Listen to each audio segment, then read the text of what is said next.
दोस्तों दोस्तों आपको पता है कि जो बिहार सिविल कोर्ट प्यून का एग्जाम तिथि है वो जनवरी में एक्सपेक्टेड है, संभावित तिथि है। तो आज हम लोग टेस्ट 1 का डिस्कशन देखेंगे मैथ्स का।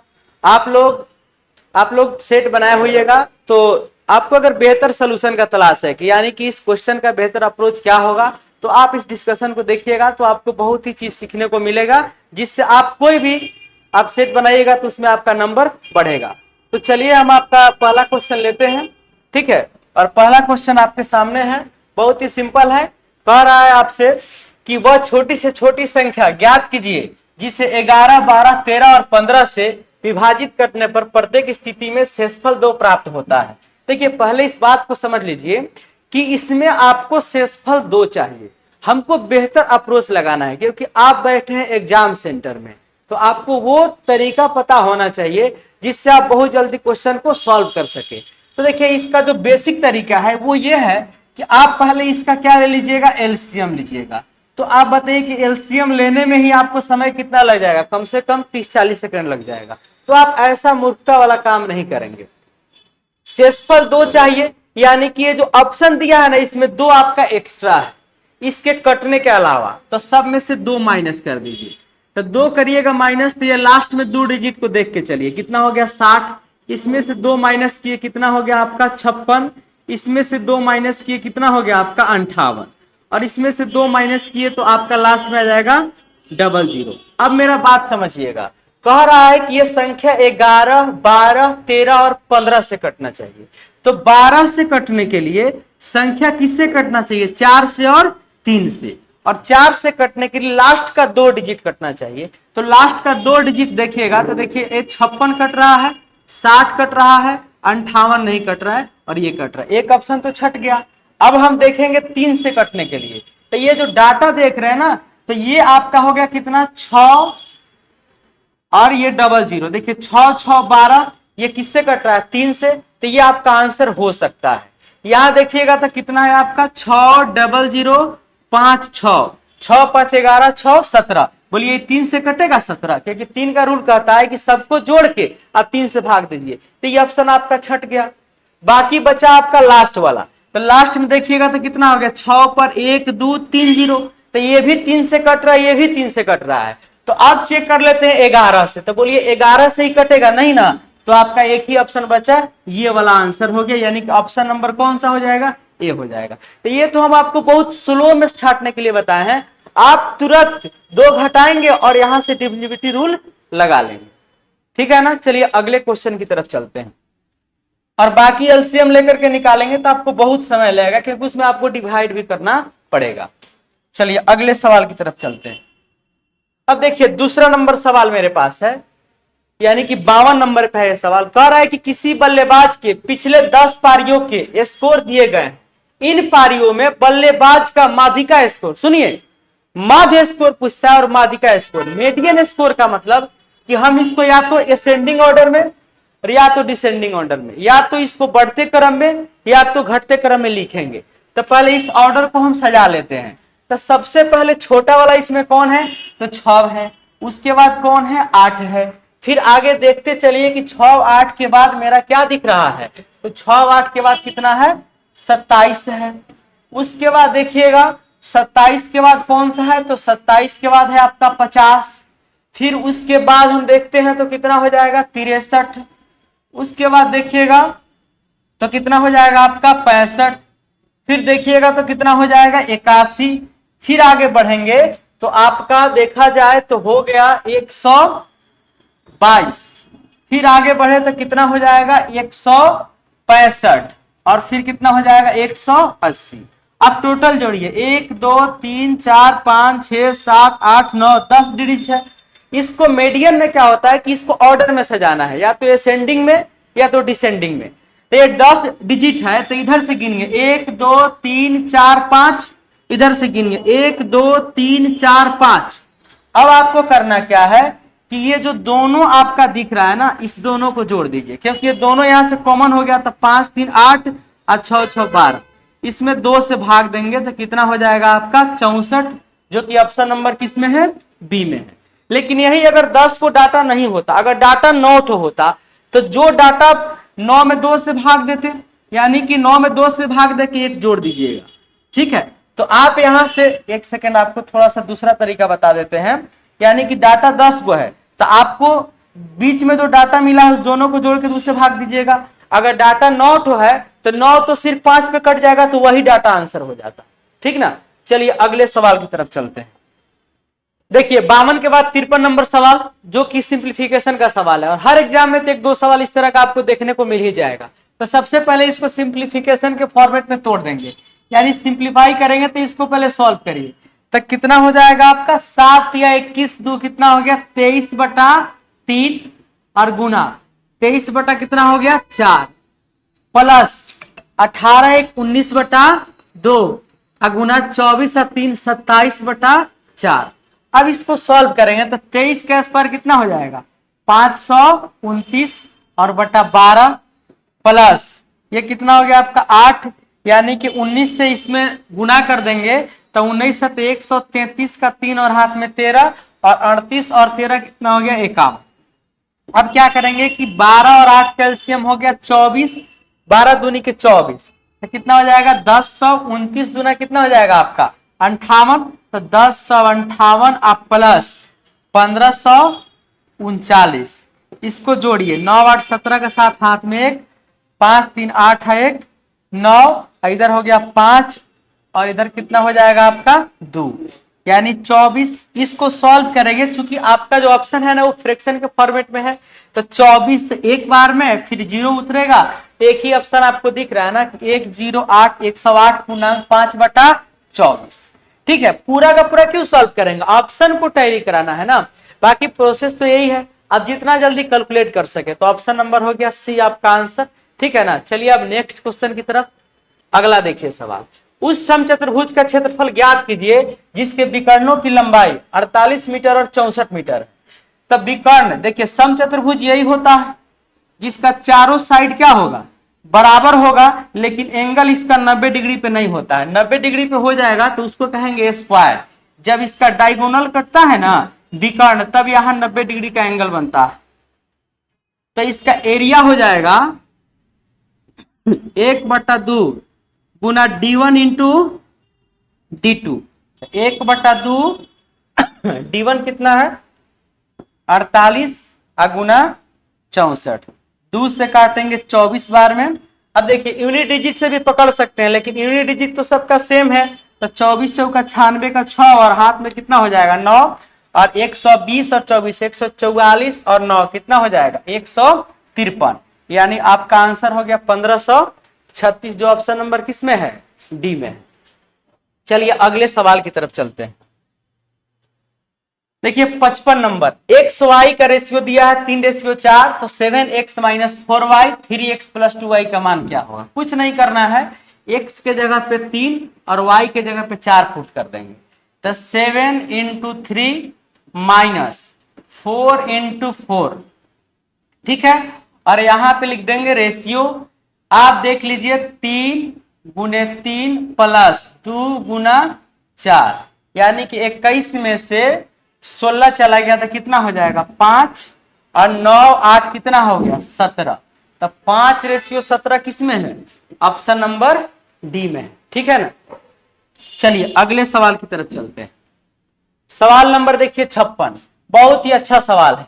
देखिए क्या है ना कि आपको इसको सॉल्व करना है, और सिंप्लीफिकेशन वाले क्वेश्चन में जितना जल्दी आप सॉल्व कर सकते हैं उतना जल्दी आपका मतलब कि टाइम बचेगा। तो यहां पे देखिए इसको हम ऐसे लिख दे 35/10 गुना 5/10, दशमलव हटा करके देखिए 4.4 माइनस ये जो आप देख रहे हैं 0.625, तो इसको लिख सकते हैं ना 625 और बटा में 15,625। देखिए ये 0 पॉइंट है और ये 1 पॉइंट है, यानी 4 अंक के बाद दशमलव है और यहाँ पे 3 अंक के बाद। तो अपने इस डेसिमल को जब हम हटाएंगे तो यहाँ पे एक 0 एक्स्ट्रा चला आएगा, यहां से इसको हटाएंगे तो देखिए ये लिख सकते हैं 25 का स्क्वायर है, यानी कि 25 गुना 10, और ये हो जाएगा 25 गुना 25। देखिए यहां से ये दोनों कट गया, अब यहां से इसको डिवाइड करेंगे तो इसको 10 से अगर भाग देते हैं तो ये कट जाएगा कितना आपका 25 चौका 100 0.4। अब यहां से हम क्या करेंगे कि 36 और इसको गुना कर लीजिए, 5 पचे 25 का 5 हाथ में 2, 5 यही 15 2 17/100 और गुना 4.4 में से 0.4 गया तो कितना हो जाएगा 4 हो जाएगा। 4 से कटेगा 25 बार में, 25 से कटेगा कितना बार में तो 7 बार में 175 कटेगा, जो कि ऑप्शन नंबर किस में है, ए में है। तो चलिए अगले सवाल की तरफ चलते हैं। ठीक है, अगला सवाल देखिए, निम्नलिखित में से कौन सी संख्या 24 से विभाज्य है। देखिए 24 से कटने के लिए संख्या पहले कटना किससे चाहिए, 8 से और 3 से। 8 से कटने के लिए लास्ट का 3 डिजिट क्या कटना चाहिए, लास्ट का 3 डिजिट, लास्ट का कितना कटना चाहिए 3 डिजिट। और 3 से कटना चाहिए, 3 से कटने के लिए सम ऑफ डिजिट, मतलब कि सभी डिजिट का योगफल अगर 3 से कट गया तब पूरा संख्या 3 से कटेगा। बात समझ में आ रहा है ना। तो अब लास्ट का 3 डिजिट तो देखिए 8 से काट के देखिए, तो इसको 8 से काटिएगा तो 8 दूनी के 16, 8 चौका 32, ये कट रहा है संभवतः। इसको देखेंगे तो 8 दूनी के 16 और 8 के पहाड़ा में 42 होता है नहीं ना, तो ये तो ऐसी छट गया। ये दो ऑप्शन आपका सेम लग रहा है, मतलब लास्ट के 3 डिजिट से। अब यहाँ पे देखेंगे तो ये भी आपका 8 से कट जाएगा। अब 3 से चेक कर लीजिए, तो जोड़िए 3 2 5 1 6 9 15 2 17, 17 3 से नहीं कटेगा, ये आंसर नहीं होगा। 4 2 6 1 7 और 9 16 2 18, ये आपका 4 2 6 1 7 9 7 16 2 18, ये आपका आंसर हो जाएगा ऑप्शन नंबर सी। आप इसको भी चेक करके देख सकते हैं, 3 2 5 1 6 5 11 2 13, 3 से नहीं कटेगा। तो जिस अब आंसर निकल गया तो ये नहीं कि सारा ऑप्शन चेक करिएगा, निकल गया बस छोड़ देना है, ठीक ना। चलिए अगले सवाल की तरफ चलते हैं। कह रहा है कि एक समबाहु त्रिभुज की ऊंचाई 12 सेंटीमीटर है, तो त्रिभुज का परिमाप ज्ञात कीजिए। समबाहु देखिए इक्विलेटरल ट्रायंगल, तो समबाहु त्रिभुज का परिमाप, इस सब का भुजा क्या होता है आपस में बराबर। तो परिमाप की बात करिएगा ना, तब परिमाप क्या हो जाएगा 3a, और यही होता है इसका हाइट। तो हाइट होता है कितना पता है आप लोगों को, √3/2a। तो √3/2a का वैल्यू दिया हुआ है कितना, तो क्वेश्चन में दिया है ना 12, समझ में आया। तो a का मान कितना हो जाएगा, इसको हम थोड़ा सा ऐसे तोड़ दे, 4 गुना √3 इंटू √3, तो √3 से √3 कट जाएगा, यानी a का मान हो जाएगा 8√3। और आपसे कह रहा है कि इसका परिमाप बताइए, तो परिमाप होता है 3a, तो इसमें क्या करेंगे 3 से गुना कर देंगे, 3 गुना 8√3 बराबर, 3 बराबर कहां चला गया, ये आपका हो जाएगा 24√3। कितना हो जाएगा आपका 24√3, किस में दिया हुआ है, ऑप्शन नंबर बी में दिया हुआ है, ठीक है ना। चलिए आगे क्वेश्चन में चलते हैं, 59 नंबर सवाल पे। 59 कह रहा है कि इसका सरलतम रूप कौन सा होगा। देखिए ऐसा एग्जामिनर आपसे थोड़े चाहता है कि आप पूरा का पूरा सवाल बनाइए, वो ये चाहता है कि हम जो ऑप्शन दिए हैं ना आप उसको कितना जल्दी छांट देते हैं। अगर आप बनाने लगिएगा तो रिजल्ट नहीं होगा, आपको ऑप्शन को छांटना है। तो सबसे बड़ा बात है कि ऊपर में देखिए यहाँ पे 23 है, यहाँ 19 है, 15 है, 17 है, सब क्या है अलग अलग है। तो आप देखिए कि ये जो है 15 से कट रहा है, 15 से क्या 391 कट रहा है, नहीं कट रहा है, तो आंसर नहीं होगा। 19 दूनी के 38 कट रहा है, नहीं होगा। 17 दूनी के 34 17 51 इससे कट रहा है ना, तो ये हो सकता है, क्योंकि ऑप्शन एक और मेरे पास है। 23 से इसको काटेंगे तो बोलिए 23 से काटेंगे तो 23 से कटेगा, नहीं कटेगा। यहां से देखेंगे तो आप 300, अच्छा 23 से नहीं आपको समझ में आ रहा है तो 31 से काट के देख लीजिए, ठीक ना। 31 दूनी के 62 और उधर हो गया आपका 47, कभी कटेगा, नहीं कटेगा। जब भी कटेगा तो 29 से कि 9 3 27, तो आपका आंसर क्या होगा ऑप्शन नंबर डी। तो ये छांटने का तरीका है, नहीं तो बाकी आप इसको भाग दीजिए अब फिर इससे मिलाइए, तो तो बउआ वाला बात हो गया, ठीक ना। आइए अगला सवाल की तरफ चलते हैं। कह रहा है कि इसका अनुक्रमानुपाती रेसिप्रोकल क्या होगा। तो यहां से कुछ नहीं करना है, 3 बटा क्या है 10 है, अब प्लस 8 बटा क्या है 15 है। तो इस दोनों का एलसीएम ले लीजिए, तो 30 हुआ, तो इधर 3 से गुना कर दीजिए, इधर 3 से कर दीजिए, इधर 2 से कर दीजिए, इधर 2 से कर दीजिए। हम आपको अपना तरीका सिखा रहे हैं। तो बटा में 30 हो जाएगा, इधर 9 और 16 9 कितना होता है 25, तो हो जाएगा 5 से 5 बार में 6 बार में रेसिप्रोकल, इसको उलट दीजिए, 6 बटा कितना हो गया 5, किसमें है ऑप्शन नंबर ए में। ठीक है ना। चलिए आगे सवाल की तरफ चलते हैं। अगला सवाल देखिए। अब देखिए बिहार सिविल कोर्ट प्यून का जो संभावित तिथि है, जनवरी में एग्जाम होने वाला है, उसका हम लोग एक टारगेट बैच ला रहे हैं।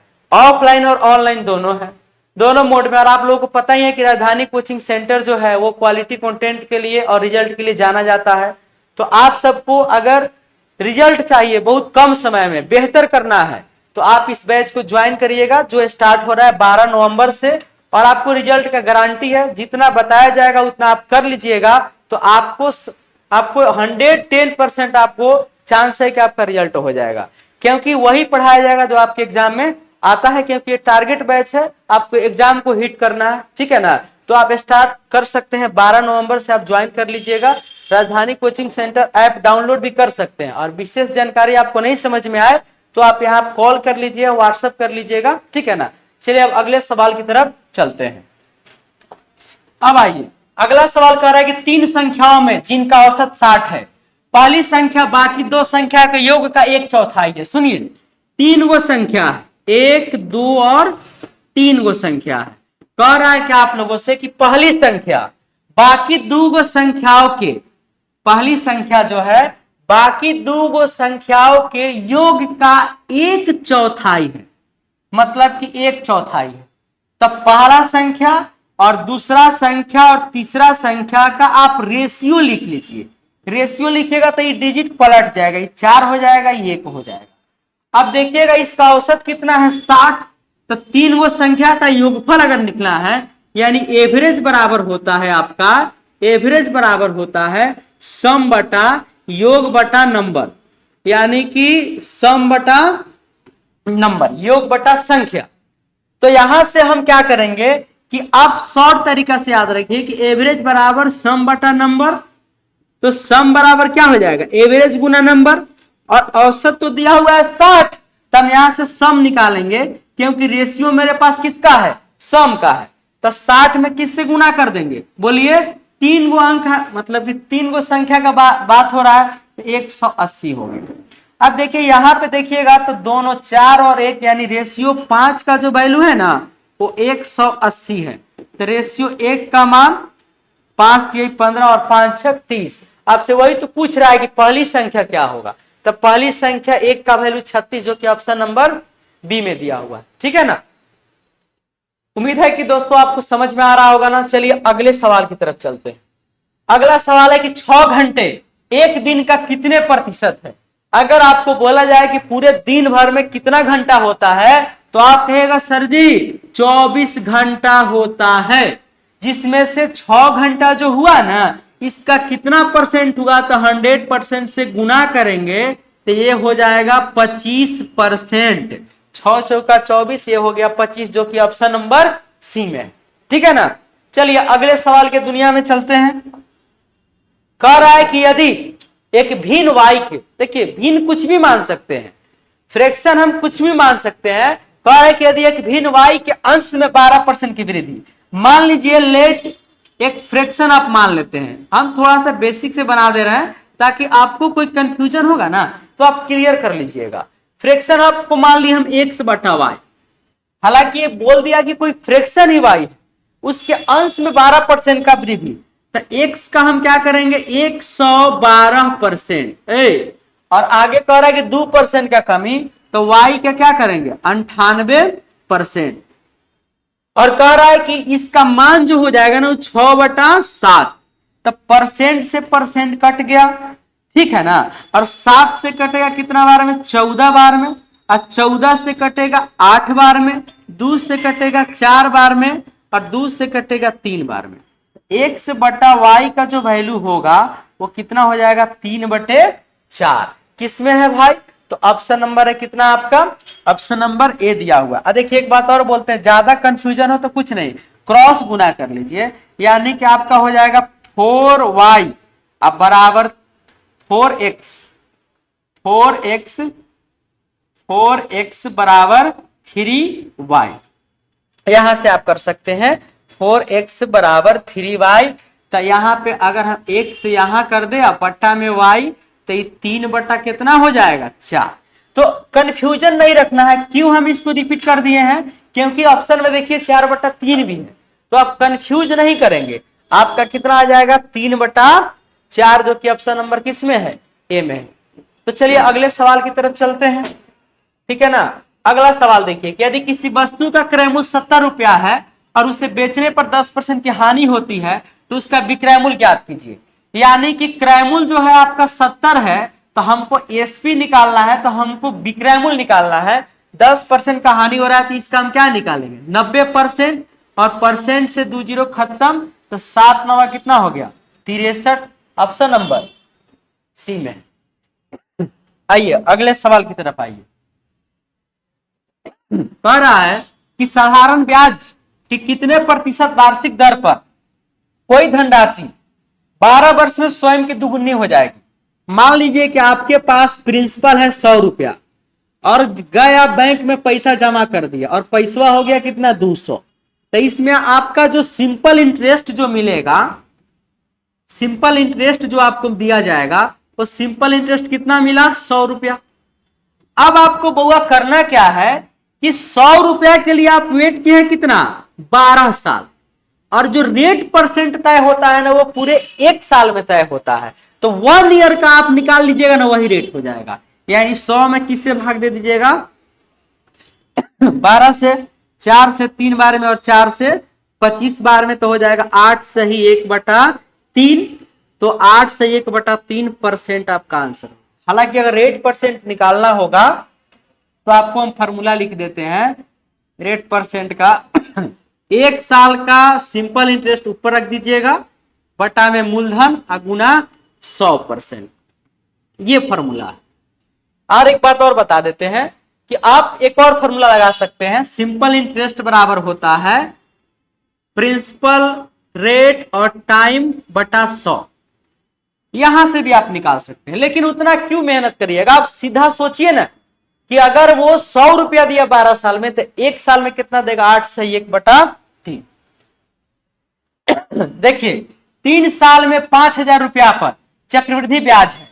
यदि ब्याज दर पहले वर्ष के लिए 4%, दूसरे वर्ष के लिए 3% और तीसरे वर्ष के लिए 2% है। एक बात बता देते हैं, ये क्वेश्चन पक्का आप लोग से फंसा होगा, क्योंकि इसका कैलकुलेशन बड़ी खतरनाक है। आइए हम आपको कैलकुलेशन सिखाते हैं।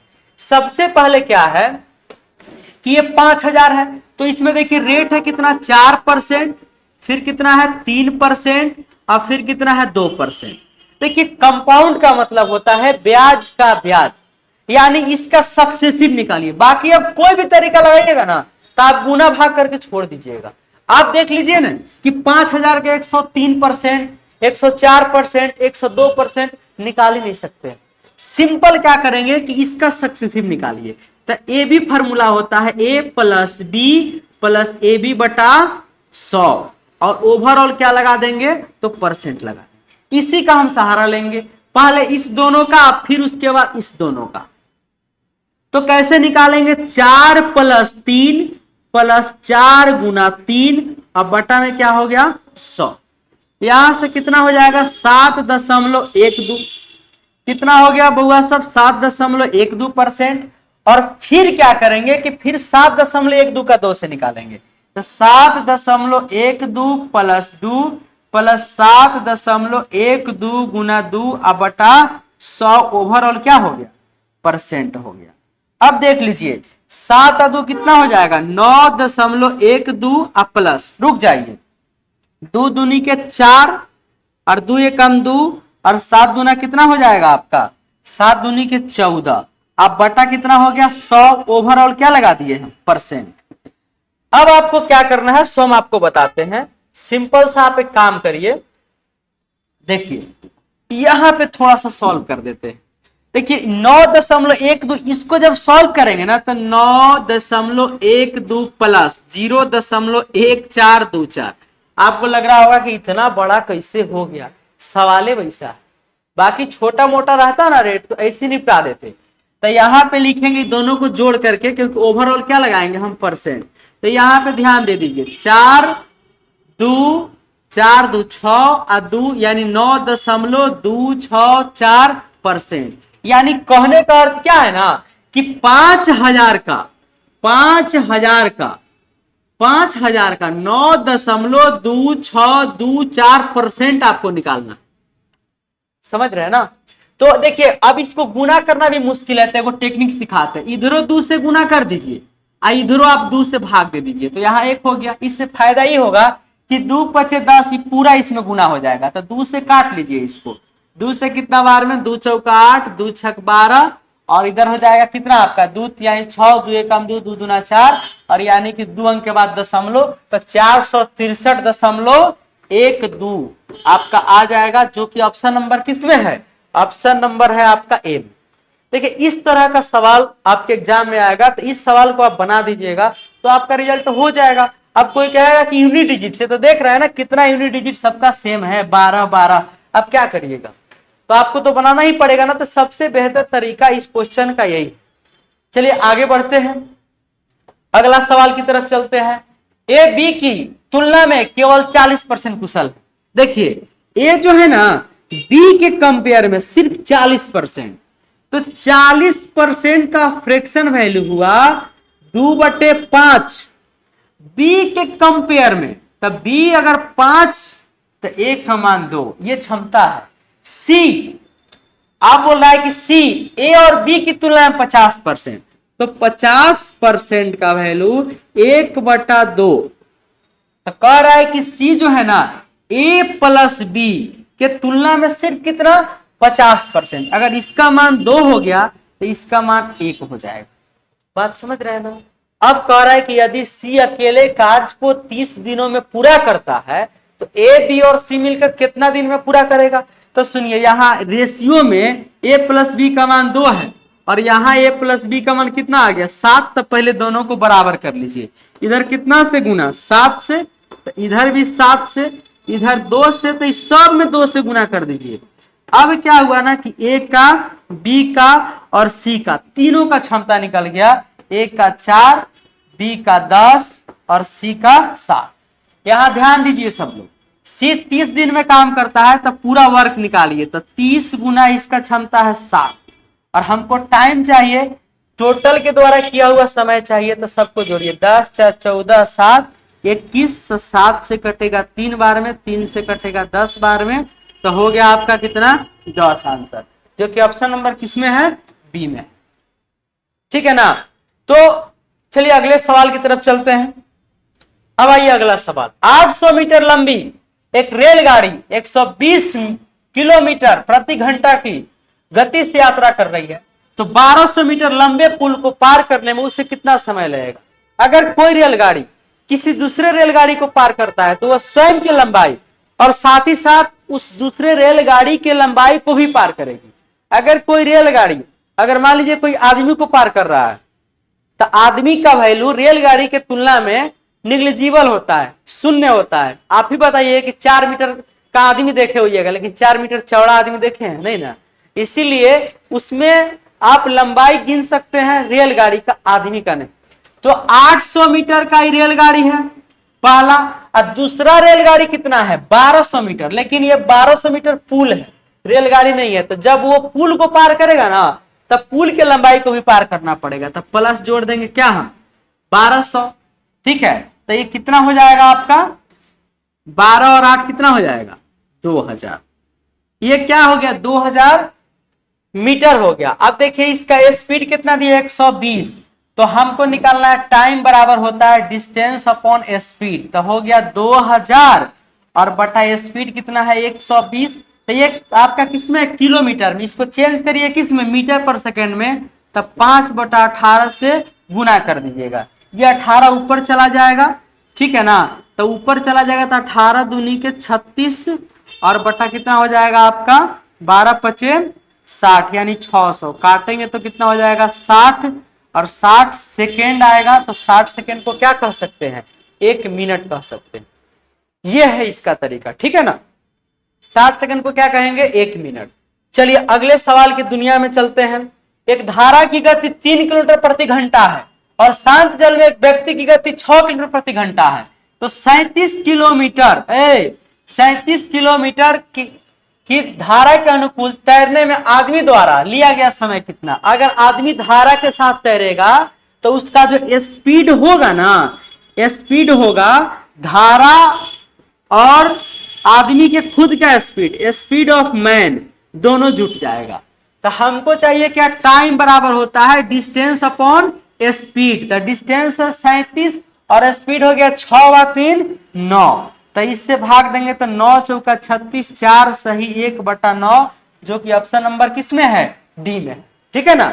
चलिए अगले सवाल की तरफ चलते हैं।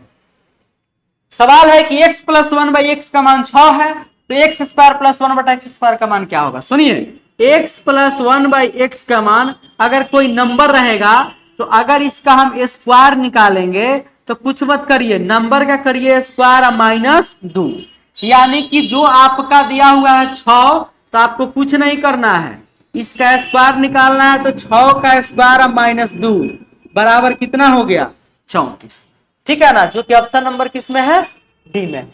चलिए अगले सवाल के दुनिया में चलते हैं।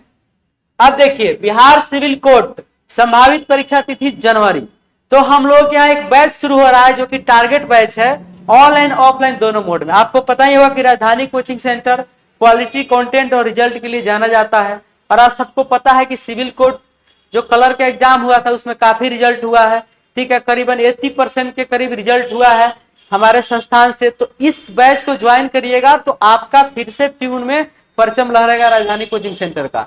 तो आप सबको अगर नौकरी की तलाश है जल्दी, तो ध्यान रखिए जनवरी में इसका तिथि संभावित है, तो आप इस बैच को ज्वाइन कर सकते हैं। ये बैच टारगेट बैच है, ऑनलाइन ऑफलाइन दोनों मोड में चलेगा, 12 नवंबर से स्टार्ट हो रहा है। आपको विशेष जानकारी चाहिए तो आप यहां से कॉल कर सकते हैं, व्हाट्सएप कर सकते हैं, ठीक है, और आकर के आप ऑफिस में भी मिल सकते हैं, ठीक है ना। तो चलिए अगले क्वेश्चन की तरफ चलते हैं। अब आइए अगला सवाल है कि A/B, B/C। सुनिए A/B बराबर 2/5, B/C बराबर 5/8, C/D बराबर 8/11। देखिए एक बात बताते हैं, पूछने वाला इतना होशियार होता है ना कि आप सोच नहीं सकते हैं। आपसे पूछ रहा है कि A/D का मान बताइए, यानी शुरू वाला और लास्ट वाला का मान बताना, A/D का। तो कुछ मत करिए, पहले वाला पूरा का गुना करिए, 8/40 दूना कितना हो गया 80, और 88 में 5 से गुना कर दीजिए, ठीक है ना। 40 में करिएगा तो 400 कितना हो जाएगा आपका, 40 में करिएगा तो 440 हो जाएगा। इसको काट दीजिएगा तो कितना हो जाएगा 4 दूनी 8 और 4 11, तो 2/11 किसमें है ऑप्शन नंबर सी में, ठीक है ना। आइए अगले सवाल की तरफ।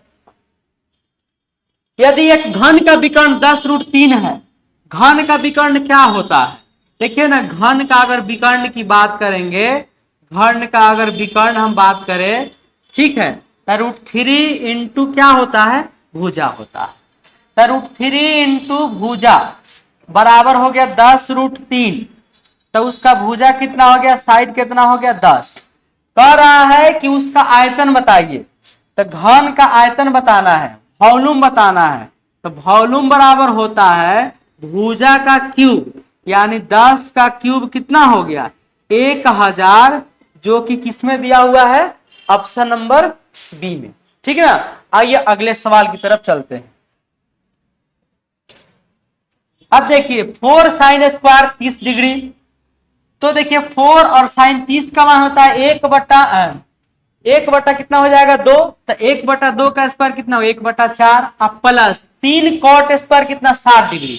तो cot 60 डिग्री का जो वैल्यू होता है ना वो होता है 1/√3, तो 3 गुना 1/√3 का स्क्वायर करेंगे तो 1/3 हुआ। अब -2 और tan 45 का जो वैल्यू होता है tan 45 डिग्री का वो हो गया 1, तो गुना कर देंगे 1, 3 से 3 कट गया, 4 से 4 कट गया, तो 1 का 1 कितना हो गया 2, 2 में से 2 गया तो कितना हो जाएगा 0, जो कि ऑप्शन नंबर किसमें है बी में। ठीक है ना। आइए अगले सवाल की तरफ चलते हैं। 74 नंबर सवाल पे आइए। 60% संतरे का रस वाला मिश्रण प्राप्त करने के लिए 25% संतरे के रस के 36 लीटर पेय के साथ 80% संतरे का रस पे कितना मिलाया जाना चाहिए। सुनिए, हमको प्राप्त करना है 60% और हमको 25% वाला का कितना चाहिए 36 लीटर, और मिलाना कितना है 80%। तो सुन लीजिए, इसका क्वांटिटी कितना दिया है 36 लीटर। तो आप एक बात बता देते हैं, जब भी क्वांटिटी पूछेगा ना तो वहां पे आप लगाइएगा एलिगेशन। तो यहां से इसका डिफरेंस ले लीजिए, कितना हो जाएगा आपका 35, और यहां कितना हो जाएगा आपका 20। इसको काट सकते हैं 4 बार में और 7 बार में। देखिए रेशियो 4 का वैल्यू आ गया कितना 36, तो 1 का वैल्यू कितना हो जाएगा 9, तो 7 का वैल्यू कितना हो जाएगा 9 गुने 7 बराबर 63, जो कि ऑप्शन नंबर किसमें है सी में। ठीक है ना। आइए अगले सवाल की तरफ चलते हैं। सवाल नंबर 75। देखिए ये सवाल खूब पूछता है, इसमें माइनस भी रह सकता है। ठीक है ना। और ये इनफाइनाइट का सीरीज है 6 का, तो इसका फैक्टर तोड़िए। 6 का फैक्टर तोड़ेंगे तो 2 गुना 3, हालांकि फैक्टर तो 6 गुना 1 भी होगा, लेकिन हमको वो फैक्टर तोड़ना है जिसका डिफरेंस क्या होना चाहिए 1 होना चाहिए। और इसमें जो प्लस दिया है तो बड़ा वाला आंसर होगा, माइनस दिया होता तो छोटा वाला आंसर। अगर इस डाटा में √6 माइनस √6 माइनस √6 ऐसे दिया होता तो आंसर 2 होता, लेकिन प्लस वाला इसलिए आंसर क्या होगा 3 होगा। आइए अगले सवाल की तरफ चलते हैं। वह छोटी से छोटी पूर्ण संख्या ज्ञात कीजिए जिसको 1083 से गुणा करने पर प्राप्त संख्या पूर्ण वर्ग होगी। तो 1083, आप पहले क्या करिए कि इस नंबर में भाग देके चेक करिए, क्योंकि गुना तो इसी से करना है ना। तो चलिए 2 से तो कटेगा नहीं, 111 से भी नहीं लग रहा है, 4 से भी नहीं लग रहा है, 3 से काट के देखते हैं। तो देखिए यहाँ पे बारीकी से आपको बताते हैं, 3 तिहाई 9, 3 छक 18 और 1, यानी ये 1083 को हम बोल सकते हैं 3 गुना 19 गुना 19, यानी इसमें कितना और गुना कर सकते हैं, तो आप इसमें 3 से और गुना कर सकते हैं, तो ये परफेक्ट स्क्वायर नंबर बनेगा। क्या बनेगा भाई परफेक्ट स्क्वायर नंबर। चलिए अगले सवाल की तरफ चलते हैं। यदि 5 अंकों की संख्या 505 XY 11 और 21 से विभाज्य है, देखिए तो 7x माइनस 5y का हमको मान निकालना है। अब आपको करना क्या है कि यहां पे वैल्यू रख के चेक करिए, 7 से काटने के लिए और 11 21 से, तो कुछ मत करिए। यहां पे आप क्या करिएगा कि 505 है ना, XY की जगह पे बड़ा डिजिट रख लीजिए 9 और 9, और 11 और 21 का एलसीएम हो जाएगा 231। तो आप भाग देके देखिए 231 से, तो 231 से 2 बार में कितना हो गया 462, 10 में से 6 हो गया 4, यहां कितना हो गया 9। अब बोलिए कि इससे हम काटेंगे तो कटेगा नहीं ना, कटेगा तब फिर एक 0 उतार के फिर 9 उतारेंगे, तो ये कितना बार में हम कर सकते हैं। यहां से देखिए, अच्छा 0 क्यों उतारेंगे, एक ही बार में काट लेते हैं। ठीक है, एक बार में काट लीजिए, तो यहां हो गया आपका 2 और यहां 1, तो 200 कितना हो गया 31, 9 में से 1 गया कितना हो जाएगा आपका 9 में से 1 गया 8, और यहां कितना हो जाएगा 0 और ये कितना हो गया 2, फिर 9 उतार लेते हैं। अब देखिए हमको इसके आसपास चलना है ताकि 2089 आए या फिर उससे थोड़ा सा कम आए। तो 231 है, इसका हम क्या लिख सकते हैं, हम इसको 8 बार में चलते हैं, 8 या 24 का 4 हाथ में 2 और 16 2 कितना हो गया 18, तो 1848 और 231, यानी हमको लग रहा है कि 9 बार में हम लोग इसको कर सकते हैं गुना। ठीक ना, तो हम इसको 9 बार में चेक कर लेते हैं। 9 या 27 का 7 हाथ में 2, 18 2 कितना हो गया 20, बिल्कुल।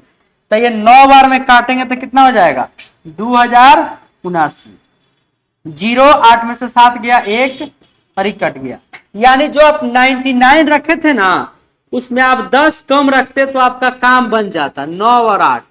और इसी का मान क्या है, x और y है। x का मान हो जाएगा आपका 8 और y का मान क्या हो जाएगा 9। तो 56 में से 45 को हम घटा देंगे तो 6 में से 5 गया 1 और 1, यानी कि ऑप्शन नंबर कौन हो गया, डी हो गया। तो ये उम्मीद है कि आपको समझ में आ गया होगा। क्या करना है कि एक्स वाई की जगह पे सबसे बड़ा डिजिट मानना है जो कि 9 है। अब फिर रोज रिमेनिंग पार्ट है उसमें से घटा देंगे, एक्स वाई का मान निकल जाएगा। ठीक है ना। आइए अगले सवाल की तरफ। एक्स वस्तु का विक्रय मूल्य 32 वस्तु के क्रय मूल्य के बराबर है। एक्स वस्तु का एसपी 32 वस्तु के सीपी के बराबर है। तो एसपी और सीपी का पहले हम रेशियो लिख लेते हैं। एसपी और सीपी का हम रेशियो लिख लेते हैं। तो ये हो गया 32 और ये क्या हो गया एक्स। सुन लीजिए, कह रहा है कि 28% का लाभ होता है। 28% लाभ का मतलब हो गया 7/25। तो 25 7 कितना हो गया 32/25, यानी कि आपका विक्रय मूल्य अगर 32 है तो क्रय मूल्य कितना हो जाएगा 25 होगा, क्योंकि यहां से निकल चुका है एसपी और सीपी। बहुत सिंपल क्वेश्चन था, तो आंसर हो गया ऑप्शन नंबर डी। ठीक है ना। आइए अगले सवाल की तरफ चलते हैं। 79, एक कार अपनी प्रथम यात्रा का प्रथम 39 किलोमीटर 45 मिनट में और 25 किलोमीटर 35 मिनट में तय करती है, तो औसत चाल क्या है। एवरेज स्पीड बराबर होता है total distance upon total time. तो टोटल डिस्टेंस पहले 39 किलोमीटर, उसके बाद 25 किलोमीटर। टाइम की बात करिएगा तो 45 और 35 कितना हो जाएगा, तो दोनों को जोड़ दीजिए। 45 अब प्लस 35 जोड़ेंगे तो हो जाएगा आपका 50 और 30 80। एक सेकेंड, यहां कितना हो जाएगा आपका 80, लेकिन ये तो मिनट में है ना, तो इसको हम 60 से भाग दे देंगे। तो यहां से देखिए 9 5 14 का 4 हाथ में 1 3 2 5 1 6 और ऊपर चलाएगा 3/4, 4 से कटेगा 16 बार में 16 दिया 48 किलोमीटर पर आवर। किसमें दिया हुआ है, तो ऑप्शन नंबर डी में दिया हुआ। ठीक है ना। आइए अब अगले सवाल की तरफ चलते हैं। सवाल नंबर 80 कह रहा है कि P किसी कार्य को 9 दिन में कर सकता है। यदि Q P से 50% अधिक कुशल है तो Q को कार्य करने में कितना समय लगेगा। देखिए Q जो है ना वो P से 50% अधिक कुशल है, तो 50% अधिक का फ्रैक्शन वैल्यू हो जाएगा 1/2। 2 में 1 जोड़िएगा तो कितना हो गया 3/2। अगर P और Q की बात करें इसके क्षमता का, तो ये डाटा आपको ठीक से पढ़ना होगा। Q जो है ना P से अधिक है, तो P का मान 2 तक Q का मान 3। देखिए टाइम एंड वर्क में दोनों के लिए वर्क बराबर होता है, तो इफिशियंसी का क्षमता के इनवर्सली प्रोपोर्शनल टू क्या होता है टाइम। तो इसका क्षमता 2 3 है, तो टाइम कितना हो जाएगा 3 और 2। अब क्या करना है आपको कि P किसी काम को 9 दिन में, यानी कि रेशियो 3 का वैल्यू है 9, तो 1 का वैल्यू क्या हो जाएगा 3, तो रेशियो 2 का वैल्यू क्या हो जाएगा, रेशियो 2 का वैल्यू हो जाएगा कितना आपका 2 3 6। ठीक है, ऑप्शन नंबर कौन सा हो गया सी। ठीक है, अब आइए अगले सवाल की तरफ। अगला सवाल है कितना 81 नंबर। कह रहा है कि कोई मूलधन किसी निश्चित ब्याज की दर से 3 वर्ष में 850 रुपया और 4 वर्ष में 925 रुपया हो जाता है, तो मूलधन क्या है। देखिए हर चीज में फॉर्मूला नहीं लगा सकते हैं, कुछ अपना कॉमन सेंस भी यूज करिए। अगर ये 3 साल का अमाउंट दिया है, तो 4 साल के अमाउंट में से अगर हम 3 साल के अमाउंट को माइनस कर दे तो 1 साल का क्या निकलेगा पता है, सिंपल इंटरेस्ट। तो बहुत सिंपल तो है कि 3 साल में हो गया, 4 साल में हो गया कितना आपका 925, इसमें से 850 अगर हम माइनस कर देते हैं तो यहां से 75 रुपया सिंपल इंटरेस्ट हो गया 1 साल का। हमको मूलधन निकालना है, तो 3 साल का अमाउंट है ना 850, इसमें से घटा दीजिए 75 गुना 3 को, तो 850 में से माइनस कर देंगे कितना आपका 225 को, तो कितना हो जाएगा 625, जो कि ऑप्शन नंबर किस में है, ऑप्शन नंबर सी में दिया हुआ है। आइए अगले सवाल की तरफ चलते हैं। सवाल है कि निम्नलिखित भिन्न में से सबसे छोटी भिन्न कौन सी है। देखिए पहले क्या करिए, इसको छोटा फॉर्मेट में तोड़ लीजिए। तो 3/15 को जब काटेंगे तो 1/5 होगा, 5/20 को काटेंगे तो 1/4 होगा, 8/64 को काटेंगे तो 1/8 होगा, और 25/1000 को काटेंगे तो 1/40 होगा। इस सब का अंश बराबर है ना, तो जिसका हर बड़ा होगा, जिसका डिनोमिनेटर बड़ा होगा, वही आपका छोटा संख्या हो जाएगा। तो सबसे बड़ा डिनोमिनेटर किसका है? 25/1000 का, तो सबसे छोटा भिन्न हो गया यही वाला। बाकी बहुत सारा तरीका है, क्रॉस चेक भी आप कर सकते हैं। जैसे मान लीजिए 1/8 है, 1/40 है, इसमें हमको पता करना है बड़ा छोटा, तो 40 में 1 से गुना करिएगा तो 40 हो गया, 8 में से 1 से करिएगा तो 8 हो गया। तो दोनों में छोटा कौन है? 8 है, तो जाहिर सी बात है ये छोटा हो जाएगा। ये क्रॉस चेक है, वो बड़े बड़े फ्रैक्शन में लगाते हैं, ये बहुत छोटा क्वेश्चन है। आइए अगले सवाल में चलते हैं। इसका सरलतम सरल रूप में लिखे। सवाल में थोड़ा सा ध्यान रखिएगा, 0.024545 पर एक रिंग, इसको हमें सॉल्व करना है। तो कुछ नहीं करिए, पूरा जो डिजिट है ना वो पूरा को लिख दीजिए। सबसे आसान तरीका, जिस पे रेकरिंग नहीं है उसको माइनस करिए, और बट्टा में दशमलव के बाद में 4 अंक है। दूगो पे रेकरिंग नहीं है, दूगो पे है, तो जिस पे रेकरिंग है उसके लिए 9 और जिस पे नहीं है उसके लिए 0। तो कितना हो जाएगा? 243/99। 11 से इसको हम काट सकते हैं, 11 दूनी के 22, 11 9 99, 9 से काट देते हैं, 4 3 7 2 9, 9 दूना के 18, 9 7 63, और 9 से 1100 बार में, तो हो गया 27/1100। किसमें है? ऑप्शन नंबर बी में, ठीक है ना। तो यह है इसका सिंप्लीफाई फॉर्मेट, जिसको आप रेकरिंग का फॉर्मेट कह सकते हैं। ये रेकरिंग का क्वेश्चन है। आइए अगला सवाल देखिए। दो संख्याओं का अनुपात इतना है और मौसा इतना है, एचसीएफ, तो एलसीएम क्या होगा? एलसीएम बराबर कोई भी डाटा अगर रेशियो में दिया हुआ है, ए और बी में दिया है, तो एलसीएम निकालने के लिए एचसीएफ में गुना कर दीजिएगा ए और बी को। ये बहुत याद रखिएगा, खूब क्वेश्चन इससे आता है, एक लाइन में आंसर निकल जाएगा। एचसीएफ कितना है? 13 है, और ए का मान हो गया 2 और बी का मान हो गया 7। तो देखिए 13 दूना के 26, 7 6 42 का 2, एक ही डिजिट आपका दिख रहा है लास्ट में 2, 182 हो जाएगा। गुना भी पूरा नहीं करना है, ऑप्शन से भी छाट सकते हैं, ठीक है ना। अब आइए लास्ट सवाल जो आपके सामने है। अब देखिए, एक बिहार सिविल कोड का जो संभावित परीक्षा तिथि जनवरी में है, उसका एक टारगेट बैच हम लोग लेकर के आ रहे हैं। और आप सबको पता है कि राजधानी कोचिंग सेंटर जो है क्वालिटी कंटेंट और रिजल्ट के लिए जाना जाता है। तो आपको अगर जल्दी से नौकरी का तलाश है, कि आपको एकदम जल्दी नौकरी ले लेना है इसी साल, तो इस बैच को आप ज्वाइन करिए, जिसमें आपको वो चीज पढ़ाया जाएगा जो आपके एग्जाम में पूछा जाता है। साथ ही साथ आपको टेस्ट वगैरह सब चीज कराया जाएगा, जिससे आपका रिजल्ट कहीं से नहीं रुकेगा और आप 100% सफलता की तरफ बढ़ेंगे। तो आइए अब अगला सवाल हम चलते हैं। और इसको ज्वाइन करना है तो आप 12 नवंबर से ज्वाइन कर सकते हैं, ऑनलाइन ऑफलाइन दोनों मोड में है। विशेष जानकारी लेना है तो आप इस पर कॉल करिएगा या फिर व्हाट्सएप भी करिएगा, तो आपको जानकारी मिल जाएगा। आइए लास्ट क्वेश्चन की तरफ। 48 सेंटीमीटर त्रिज्या वाले अर्धवृत्त की परिमिति क्या होगी? देखिए अर्धवृत्त क्या है? ये वाला अर्धवृत्त है। तो देखिए हमेशा लोग गलती करते हैं, चूंकि पूरे वृत्त का पेरीमीटर यानी पूरे वृत्त का परिधि क्या होता है? 2πr, और सोचता है लोग कि आधा है तो 2 से भाग दे देंगे तो πr हो जाएगा। नहीं, ये अर्धवृत्त का परिधि नहीं हुआ। परिधि का मतलब हुआ कि सब जोड़ना है, तो इस पूरे का वैल्यू हो गया πr, यहाँ भी r यहाँ भी r, यानी कि πr + 2r। तो अब यहां से इसको सॉल्व करेंगे तो पाई का मान होता है 22/7 और r का मान है 28, आप प्लस 2 गुना 28, यानी कि 7 से काटेंगे 4 बार में, 22 चौका 88, आप प्लस 56, 8 6 14 का 4 हाथ में 1, 8 5 13 1 14, 144, जो कि ऑप्शन नंबर किस में है? ऑप्शन नंबर ए में है। तो उम्मीद है दोस्तों कि आपको ये सेट अच्छे से समझ में आ गया होगा। कोई भी आपको दिक्कत हो, कोई भी तरह का आपको प्रॉब्लम लगे तो आप कमेंट करिएगा, उसका आपको मतलब अगले वीडियो में उसका जवाब दिया जाएगा, या फिर कमेंट सेक्शन के माध्यम से भी हम आपको जवाब देंगे। ठीक है, मिलते हैं नेक्स्ट वीडियो में, तब तक के लिए जय हिंद।